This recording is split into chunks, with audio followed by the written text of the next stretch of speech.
नमस्कार। DD news Himachal की ओर से प्रसारित किए जा रहे कार्यक्रम आज की बात के इस कड़ी में मैं कुलदीप फेरान आप सभी का स्वागत करता हूं। तो हर बार की तरह इस बार भी हम एक नए विषय के साथ और एक नए विशेषज्ञ के साथ आपके सम्मुख इस कार्यक्रम को लेकर आ चुके हैं। जैसा कि आप जानते ही हैं कि हिमाचल प्रदेश में पर्यटन व्यवसाय सबसे ज़्यादा अपनाया जाने वाला व्यवसाय है, लेकिन उसके बाद जो दूसरा व्यवसाय है वो बागवानी से जुड़ा व्यवसाय है, जिसमें प्रदेश के अधिकतम लोग बागवानी क्षेत्र से जुड़कर अपनी आर्थिकी कमा रहे हैं। जब हम बागवानी की बात करते हैं तो 6,000 करोड़ रुपए का ये जो इंडस्ट्री है, इस इंडस्ट्री के जो जनक हैं उन पर जानना, उनके बारे में जानना, उनके जीवन के बारे में जानना हमारे लिए बहुत महत्वपूर्ण हो जाता है।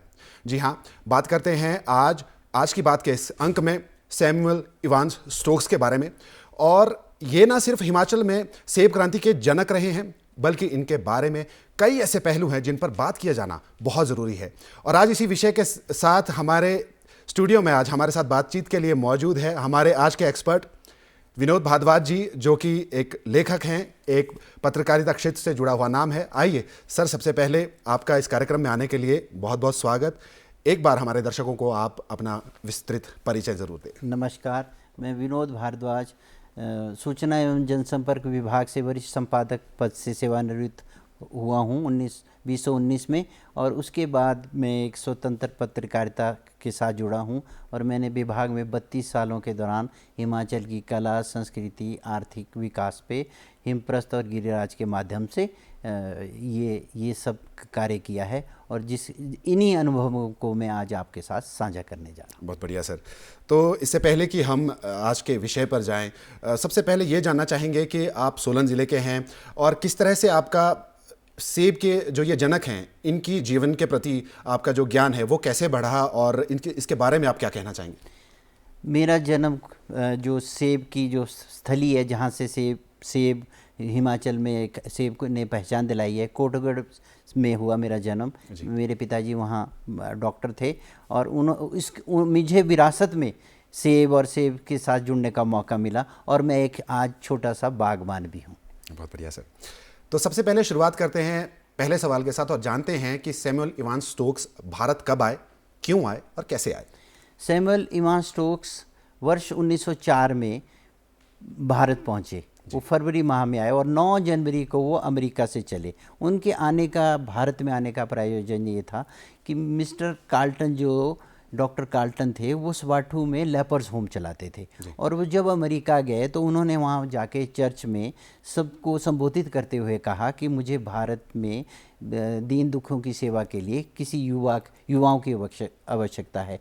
तो उनके विचारों से वो प्रभावित होकर सैमुअल इवांस स्टोक्स, जो फिलाडेल्फिया अमेरिका के रहने वाले थे और बहुत ही समृद्ध परिवार से थे, और जिनके मतलब जो परिवारजन थे, उनकी ओटिस कंपनी थी, जो कि लिफ्ट, आज की लिफ्ट जो बनाते हैं उनकी कंपनी थी। उन्होंने कहा कि मैं आपके साथ भारत जाना चाहता हूं, पर परिवार वालों ने ना कही, पर जो स्टोक्स के दिल में जनसेवा और सेवा भावना थी, इसलिए वो आके और फरवरी माह में वो हिंदुस्तान पहुंच जाते हैं, और स्पाटू आके आरंभ के दिनों में वो लेपर्स होम में काम करते हैं, दुखियों का बांटते हैं। फिर वो तरन तारन जाते हैं, तरन तारन में प्लेग और लोगों की सेवा में कारण, और भारतीय भाषाओं को, जो पंजाबी, पहाड़ी और इंग्लिश तो उन्हें आती थी, तो पहाड़ी और पंजाबी और यहाँ की लोकल भाषाएं, कला, संस्कृति को उन्होंने बहुत ही ध्यानपूर्वक देखा और उसे आत्मसात करने की उन्होंने कोशिश की।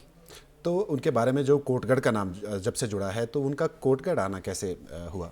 1904 में जब वो आए तो भारत में तो बहुत गर्मी होती थी। स्पाटू भी, जो शिमला हिल्स क्षेत्र के अंदर पंजाब का क्षेत्र था, वहाँ बहुत गर्मी थी। तो जो उनका क्षेत्र था, वो वहाँ का वातावरण इतना गर्म नहीं था। तो जब गर्मियों से बचने के लिए वो पहली बार कोटगढ़ 1904 में गर्मियों में गए, क्योंकि कोटगढ़ जो था वो 1815 के बाद ब्रिटिश सरकार ने अपने अधीन रख दिया था। वहाँ मिशन सेंटर था और वहाँ पर उनकी कई गतिविधियाँ चल रही थी। जी, तो कोटगढ़ से जिस सेब क्रांति का हिमाचल प्रदेश में जो आगाज़ हुआ, तो ये आगाज़ का श्रेय इन्हीं को जाता है, सत्यानंद स्टोक्स को जाता है। तो शुरुआती दौर में ये कितना उनके लिए मुश्किल रहा, इस बारे में क्या कुछ लिटरेचर में मौजूद रहा, क्या कुछ कहना चाहेंगे? स्टोक्स के कोटगढ़ जाने से पहले भी यहाँ पर सेब के बगीचे अंग्रेज़ों द्वारा लगवा दिए गए थे। 1870 में कुल्लू में मिस्टर ली ने सेब का बगीचा लगा दिया था, और वो खट्टी वैरायटीज़ के थे जो कि रसदार नहीं थे। और उससे पहले जो कोटगढ़ में मिशन जो सेंटर था, मिशन का अपना भी एक बाग था, काफ़ी 200 बीघे का अपना बाग था, पर उसमें खट्टी वैरायटी होती थी जो कि मार्केट में नहीं भेजी जा सकती थी। तो वो स्टोक्स ने जब वो वहाँ पर रहने लगे, 1904 में वो गए, फिर 1905 में गए, 1906 में गए, तो उन्होंने देखा कि जो मेरी यहाँ की स्थलाकृति है और जो अमेरिका की स्थलाकृति है वो एक जैसी है, और वातावरण भी वहाँ का वैसा ही है। पर जो अंग्रेज़ों ने जो कोटगढ़ में जो ज़मीनें खरीदी थी, जिसमें एक फॉरेस्ट ऑफिसर मिस्टर बेट्स थे, उनकी जो विधवा थी उसके पास बहुत ज़मीनें थी, उस पर उन्होंने सेब से पहले वहाँ पर चाय के बागान लगाए थे। उन्हें ऐसा था कि शायद जैसे कांगड़ा में चाय पैदा होगी वैसे कोटगढ़ में भी चाय पैदा, पर वो सक्सेसफुल नहीं हो पाया। तो इसलिए स्टोक्स ने देखा कि वहाँ खट्टी वैरायटी पैदा होती हैं, और अमेरिका में फिलाडेल्फिया में भी सेब होता है, तो यहाँ पर सेब चल सकता है। पर 1906 से लेके 10 तक स्टोक्स ने मिशनरी कार्य किया, और वो पंजाब में, कोटगढ़ में, स्पाटू में वो उससे जुड़े रहे, और यहाँ की संस्कृति और यहाँ के दर्शन और भारतीय जो अनुभवों को उन्होंने अपने साथ साझा किया, और यहाँ की भाषाओं का भी उन्होंने ज्ञान अर्जित किया। तो सेब को उन्होंने जब कोटगढ़ में उसे लगाना शुरू किया तो प्रारंभिक प्रक्रिया क्या रही? क्या क्या उन्हें ऐसे प्रयोग करने पड़े होंगे जो उस वक्त असुविधाओं या फिर यूं कहें कि तकनीकों के अभाव में उन्होंने किए होंगे? उस बारे में क्या कुछ इतिहास में मौजूद है? स्टोक्स ने जब काफ़ी वक्त कोटगढ़ और इसकी जगह पर बिता लिया था, तो फिर उन्होंने वहाँ पर स्थायी तौर पे बसने का निर्णय ले लिया, और 1912 में उन्होंने स्थानीय क्रिश्चियन जो फर्स्ट जनरेशन क्रिश्चियंस थे, एग्निस बेंजामिन, उनसे शादी कर ली, और वो वहाँ के स्थायी निवासी बन गए। और 1912 में ही उन्होंने 300 एकड़ ज़मीन बेट से लेके वहाँ पर बाग और अपना फार्म हाउस बनाना शुरू कर दिया, और अपना वहाँ पर जो अमेरिका में उनका घर था, जो उनका पुश्तैनी घर था जिसका हारमनी हॉल नाम था, उस नाम पे उन्होंने कोटगढ़ में घर का भी निर्माण कराया और हारमनी हॉल बना दिया।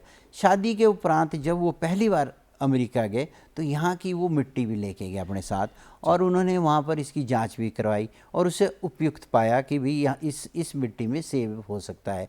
और जब वो 16 में वापस आए अमेरिका से, तो अपने साथ वो कुछ सेब के पौधे और बीज लेके आए, और उन्होंने 1916 में जो सेब की शुरुआत जो डिलीशियस वैरायटीज़ जो सेब की प्रजाति थी, उसको अपने वहाँ पर बाग में लगाया।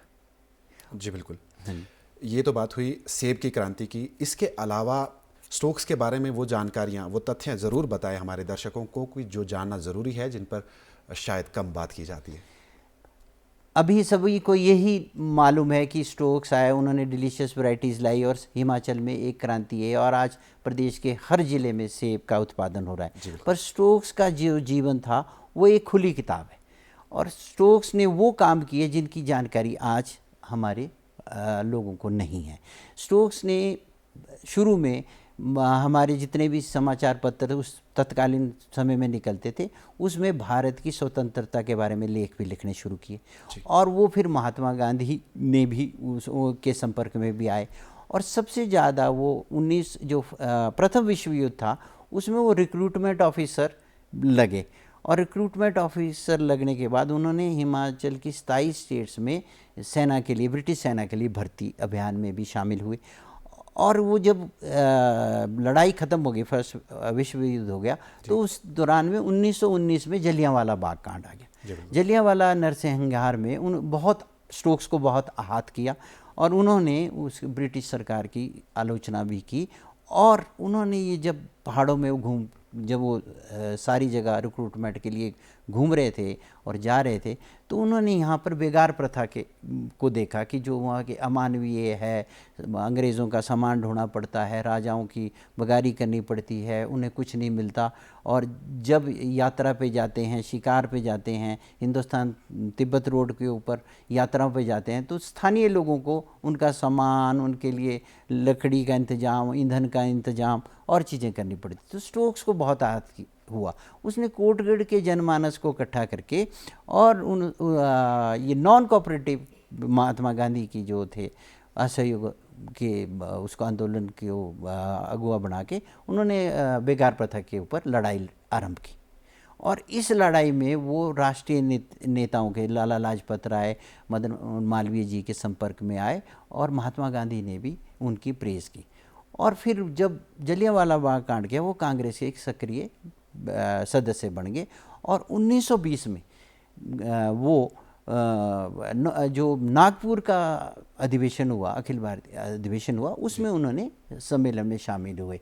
और वो पहले गैर भारतीय थे जिन्होंने कि नॉन कोऑपरेटिव मूवमेंट में हस्ताक्षर भी किए थे। यानी एक विदेशी व्यक्तित्व जिन्होंने भारत की स्वतंत्रता की लड़ाई में अपना योगदान दिया, वो भी जब वो एक चुनिंदा एक सर्विस में रहने वाले एक अधिकारी रहे ब्रिटिश सेना में, तब भी, उसके बाद बाद भी तो मतलब जो वो काम करते रहे। और उनका ध्येय ये था कि मैं अब जो यहाँ की गरीबी है, पहाड़ों की भूखमरी है, और जो इसकी दास्तां से वो लोगों को बाहर निकालना चाहते थे।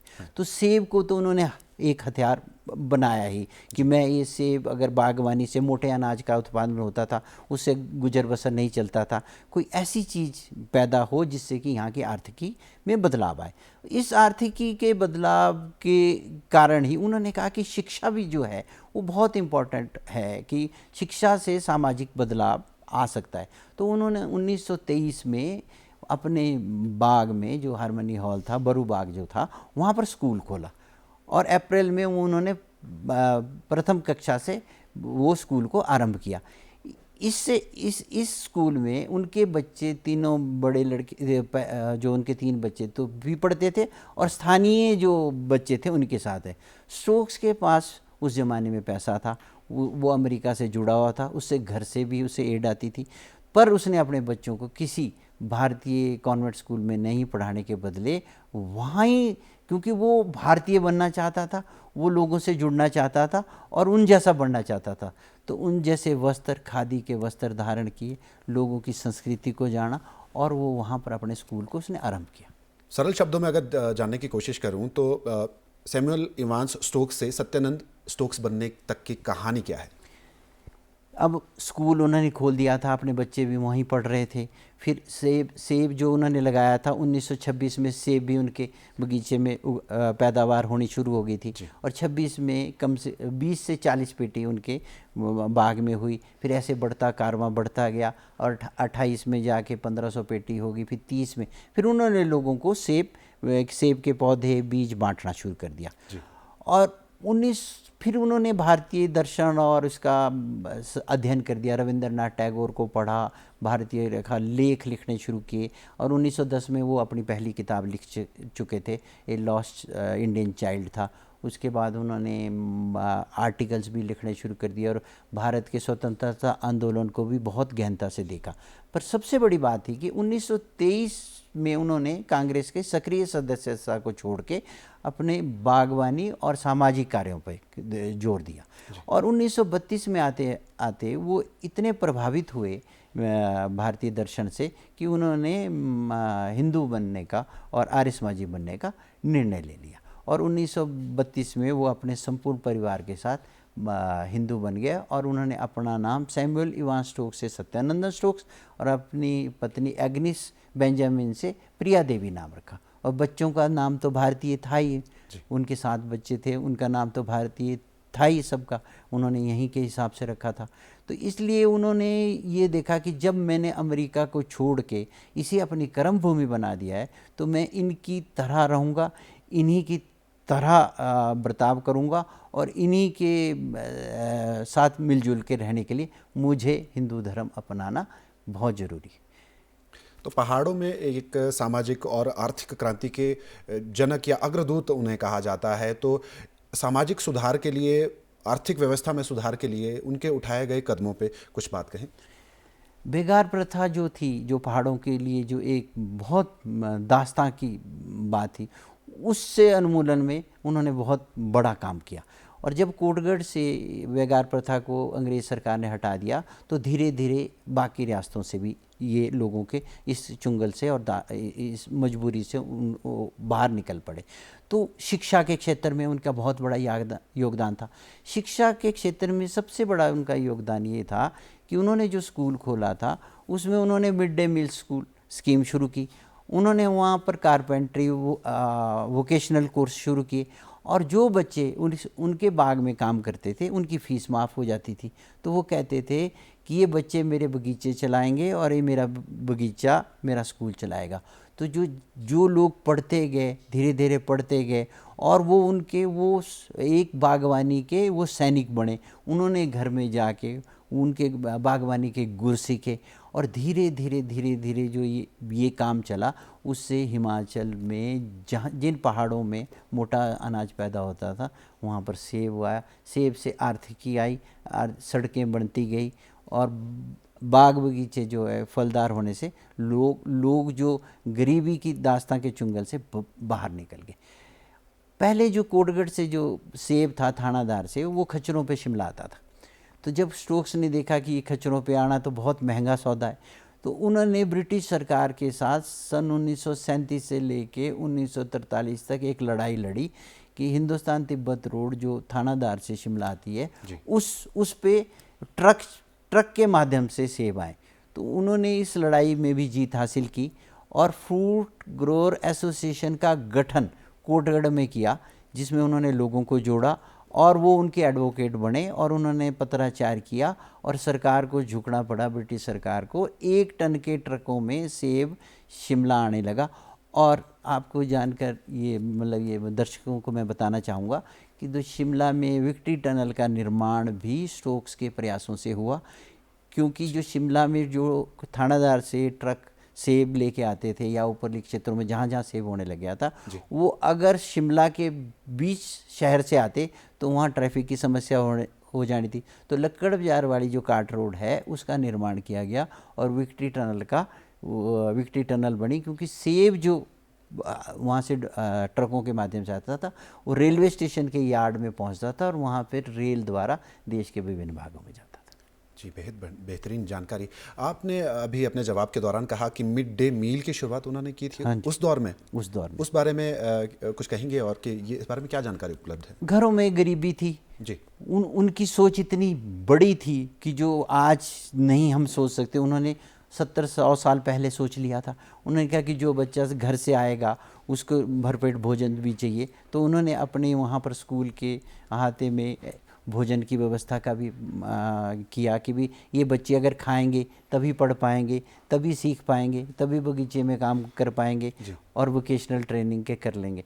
तो उनके इस कार्य में यही नहीं है कि कोटगढ़ के लोग और कुछ टीचर जुड़े। गांधी जी के एक अनुयायी थे रिचर्ड ग्रेग, वो 1924 से लेकर 28 तक कोटगढ़ में रहे और उन्होंने स्टोक्स के स्कूल में पढ़ाया। और मदन मोहन मालवीय जी के भी जो पीए थे वो भी आए और बहुत बड़े बड़े लोग, एंड्रयूज़ भी कोटगढ़ आए और उन्होंने उनको देखा कि भी ये स्टोक्स का जो एक्सपेरिमेंट है चला हुआ उसमें काम किया।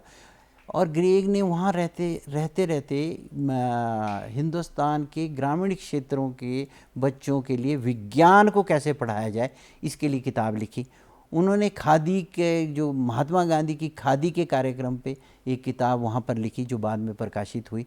तो ऐसा नहीं है कि भी स्टोक्स में एक इंडिविजुअल काम किया, उन्होंने बहुत से लोगों को अपने साथ जोड़ा और उनके बेगार में भी CF एंड्रयूज़ ने बहुत योगदान दिया कि उन्होंने भी इस मसले को विभिन्न अखबारों में लिखा और राष्ट्रीय स्तर पर इसको उठाया।